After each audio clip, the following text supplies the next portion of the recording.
The fortunes of men.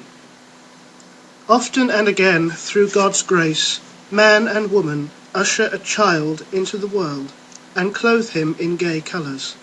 They cherish him, teach him as the seasons turn, until his young bones strengthen, his limbs lengthen. So his father and mother first carry him, then walk with him, and lavish gifts and garments on him. Only God knows how years will use the growing child. One will die young, bringing grief to his family. The wolf, the grey heath stalker, will gorge on him, then his mother will mourn. Man cannot control his fortune. Hunger will devour one, storm dismast another. One will be spear slain, one hacked down in battle. One will enjoy life without seeing light. He will grope about. One with feeble sinews, a crippled foot, will curse at the pain. Rancored and resentful, he will fret at fate. One will drop, wingless from the high tree in the wood. Look how he flies still, dives through the air, until the tree's arms no longer surround him. Then, sadly, he slumps by the tree, robbed of life. He falls to the earth, and his soul flies from him. One will have no choice but to chance remote roads, to carry his own food, and leave dew tracks amongst foreign people in a dangerous land. He will find few prepared to entertain him. The exile is shunned everywhere because of his misfortune. One will swing from the tall gallows, sway in death, until his blood-masked body, casket of his soul, has been violated.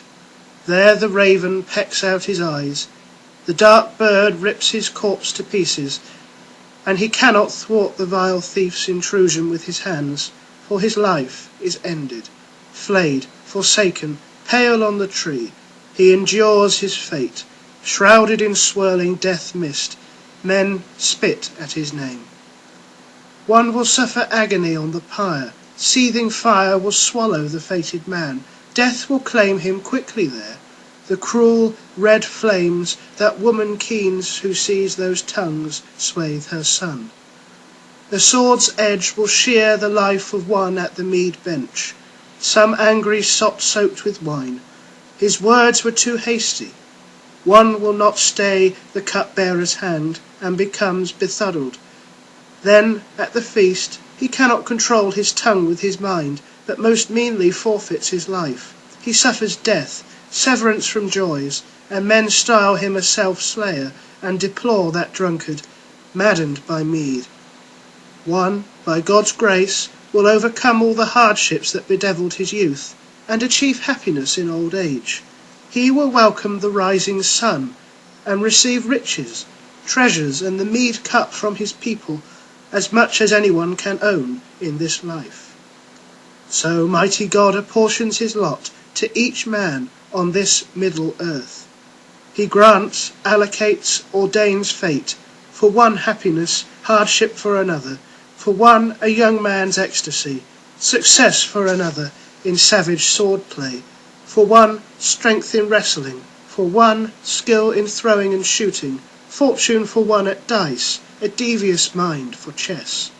Some scribes become wise. The goldsmith fashions a marvellous gift for one. Many times that man tempers and decorates for the king, who grants him broad acres in return. He readily accepts them. One will delight a gathering, gladden men sitting at the mead bench over their beer. The joy of the bibbers is redoubled there. One will settle beside his harp, at his lord's feet, be handed treasures, and always quickly pluck the strings with a plectrum. With that hard, hopping thing he creates harmonies, harpist, heart's desire. One will tame that arrogant wild bird, the hawk on the fist, until the falcon becomes gentle. He puts jesses on it, and feeds it still in fetters. He weakens the swift peregrine, so proud of its plumage, with mere morsels, until that bird, servile in garment and in flight, obeys its sustainer, is trained to the hand of the young warrior. In these wondrous ways, the guardian of hosts has shaped and assigned the skills of men on this middle earth. and ordained the destiny of every man and woman in this world.